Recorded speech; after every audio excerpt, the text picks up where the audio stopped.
और यहाँ बलौदाबाजार हिंसा पर सियासत लगातार गरमाती हुई नजर आ रही है। डिप्टी सीएम अरुण साहब ने कांग्रेस पर हमला किया है। घटना में कांग्रेस की संलिप्तता दिखाई देती है। उन्होंने कहा पूर्व मंत्री शिव डहरिया ने भी इस पर पलटवार किया है। बीजेपी का आरोप बेहद शर्मनाक है। अपना दोष दूसरों पर थोप रही है भारतीय जनता पार्टी। कांग्रेस सभी को साथ लेकर चलने वाली पार्टी है। तो देखिए अब इस पूरे मामले में सियासत भी तेज होती हुई, आरोप प्रत्यारोप का दौर जो है तेज होता हुआ, जहां इस पूरे मामले में अरुण साहब के बयान पर शिव डहरिया का पलटवार सामने आया है। उन्होंने कहा बीजेपी का आरोप बेहद शर्मनाक है।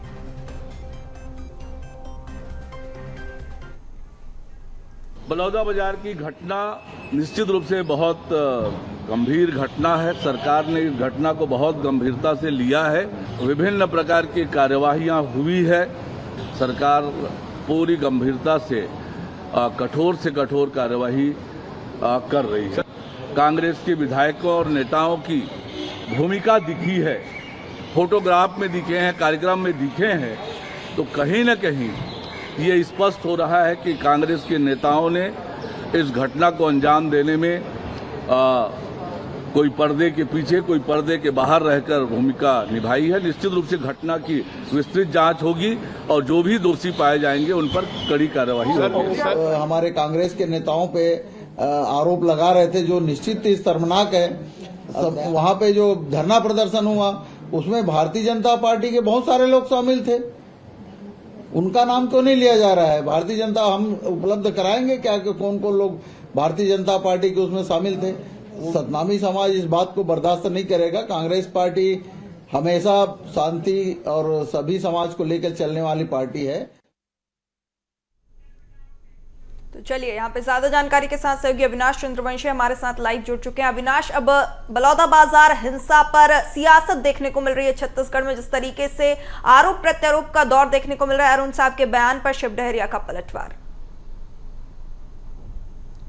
निश्चित तौर पर बलौदाबाजार की घटना को लेकर छत्तीसगढ़ में सियासत तेज हो गया है, लेकिन सवाल यह है कि छत्तीसगढ़ की शांत फिजा पर ये जो दाग लगा है उसे कैसे समाप्त किया जाएगा, क्योंकि सत्ता दल कह रही है कि इस पे कांग्रेस पार्टी का हाथ है। कांग्रेस के तमाम नेता उस आंदोलन में शामिल थे, मंच पर वहां पर भड़काऊ भाषण दिए, जिसके बाद इस तरह की घटना हुई और ये जो लोग हैं वो उग्र आंदोलन करने को मजबूर हुए। लेकिन वहीं एक तरफ कांग्रेस कह रही है कि इसमें भाजपा के लोग भी शामिल थे। लेकिन ऐसी स्थिति में समझा जाए कि आखिर किस तरह से इस पूरे घटना को सियासी मोड़ दिया जा रहा है, जबकि छत्तीसगढ़ की शांत फिजा को बनाए रखने के लिए, क्योंकि छत्तीसगढ़ में पहली ऐसी बड़ी घटनाएं हुई नहीं है, एक दो घटनाएं हुई हैं, लेकिन अब लगातार ये देखा जा रहा है कि पिछले 5 सालों में, इन अभी वर्तमान के सालों में ये देखा जा रहा है कि इस तरह की घटना बढ़ते जा रही है। ऐसी घटनाओं को लेकर सरकार क्या चिंतित है, किस तरह से चिंतित है, ये भी सवाल है। सियासी दल एक दूसरे पर आरोप प्रत्यारोप लगाते हुए नजर आ रहे हैं, लेकिन ये देखने वाली बात यही है कि आखिर जिस तरह से उप मुख्यमंत्री कहते हुए नजर आ रहे हैं कि सरकार ने इस विषय को गंभीरता से लिया है, लेकिन सरकार ने इस विषय को 1 महीने बाद गंभीरता से लिया है, इस बात पर भी नजर रखना चाहिए।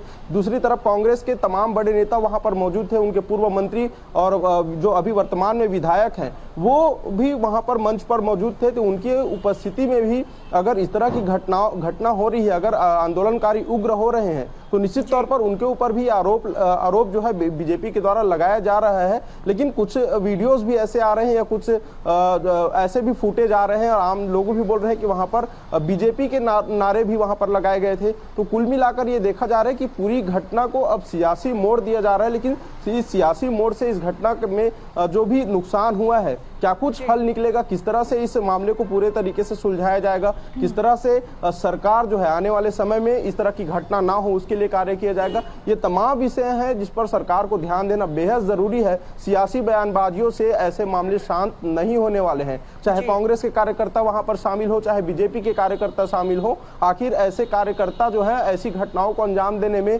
ऐसे ही आंदोलनों में शामिल होने ही क्यों गए? अगर वो वहां पर मौजूद थे, उनके बड़े नेता मौजूद थे, तो ये इतना आंदोलन उग्र कैसे हुआ? क्या राजनेताओं को नहीं मालूम है कि आंदोलन का स्तर क्या होता है, आंदोलन को किस स्थिति तक ले जाया जाता है? क्या राजनेता जो कांग्रेस पार्टी के वहां पर मौजूद थे उन्हें यह इस बात का नहीं पता था कि आंदोलन में इतनी भीड़ है और इतनी भीड़ में पेट्रोल पंप जैसे लाठी डंडे जैसे जो सामान है वो वहां पर आंदोलनकारियों के पास है? बिल्कुल अविनाश, यहाँ पर एक बड़ा सवाल ये भी खड़ा होता है कि अगर प्रशासनिक अमला सक्रिय होता तो क्या इस घटना को रोका जा सकता था? क्योंकि वीडियो सामने आया है, अभी हमने अपने दर्शकों को भी दिखाया था। घटना से पहले कुछ जो युवक थे वो गाड़ी में तोड़फोड़ कर रहे थे। कलेक्ट्रेट परिसर का एक वीडियो भी वायरल हो रहा था, फेस कवर कर वो जो युवक है गाड़ी में तोड़फोड़ कर रहे थे।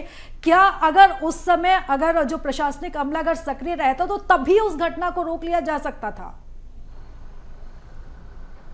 देखिए, प्रशासनिक अमले की बात जो है वो उस पर एक बड़ी कार्यवाही भी हुई है। प्रशासनिक अमला जो है वहां पर निश्चित तौर पर कमजोर था और यही एक बड़ी वजह है कि इतने सारे आंदोलनकारी इतनी भारी संख्या में कलेक्ट्रेट परिसर दफ्तर तक घुस गए, वहां पर आगाजनी की घटना को अंजाम दे दिए। लेकिन ऐसी स्थितियों में ये देखा गया कि इंटेलिजेंस पर भी सवाल उठते हैं। प्रशासनिक जो अधिकारी है उनका उन्हें हटा दिया गया है, वहां से टीम गठित कर दी गई है, जांच के आदेश दे दिए गए हैं। लेकिन एक तरफ अगर ये देखा जाए तो इस इतनी बड़ी घटना को अंजाम देने से पहले वो कौन लोग थे, कहां से आए थे, जिन लोगों को हिरासत में लिया गया है वो कौन है, वो आंदोलन में वो उस समाज से आते हैं कि नहीं आते हैं, या सिर्फ समर्थन देने के लिए बाहरी लोगों को बुलाया गया था, या फिर किसी भी पार्टी या दल के हो सकते हैं। ऐसी स्थिति में सवाल यह है कि आखिर प्रशासन वहां पर मौजूद था। प्रशासन को पूरी तरीके से जब इस बात की जानकारी थी तो प्रशासन को भी वहां पर पूरी ताकत के साथ वहां पर अपने बल वहां पर तैनात किए जाने थे।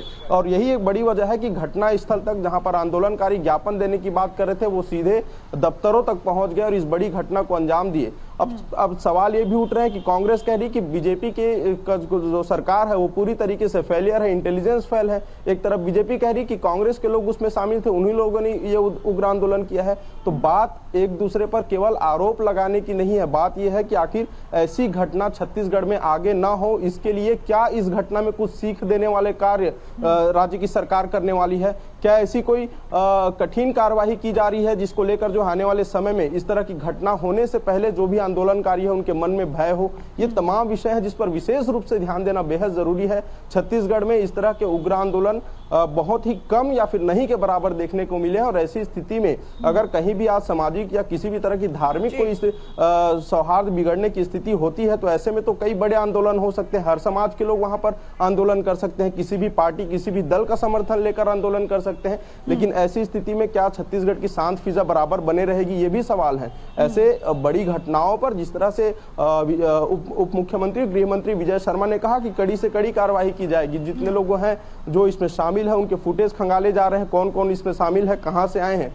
लेकिन ये दावा कब तक बिल्कुल अविनाश, और एक जांच टीम भी गठित कर दी गई है, हर पहलू से इस मामले की जांच की जा रही है। लेकिन सवाल कई खड़े होते हैं, जिस तरीके से ये पूरा मामला सामने आया है ऐसे लग रहा है कि पूरा प्रयोजित तरीके से ये साजिश रची गई थी।